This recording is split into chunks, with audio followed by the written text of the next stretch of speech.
Depuis l'automne 2019, la station de Soie a réalisé un pump track.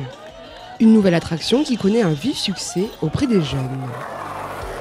Donc c'est un équipement ludico-sportif qui est fait en asphalte avec des bosses et des virages relevés, des bosses qu'on appelle des whoops. Et le principe, c'est d'évoluer sur cet équipement à base de vélo, de skate, de trottinette ou de roller, tout ce qui glisse mais qui n'est pas motorisé. Et le principe, c'est en fait de pomper. Donc on va pousser dans les bras ou dans les jambes pour pouvoir avancer le plus rapidement possible et faire des tours, voilà, parce que c'est un circuit fermé. Pour la première fois, cet équipement a été utilisé à l'occasion du Pump Party Tour, un contest de glisse organisé à travers toute la France. Cette étape à Ossois était la seule de la vallée.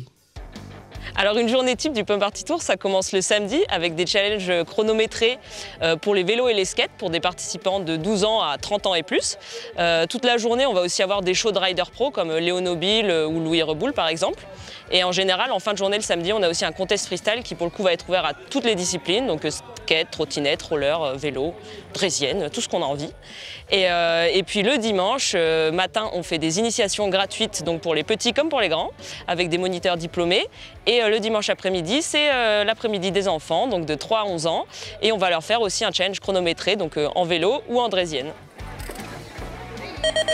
Allez, c'est parti pour Corrado.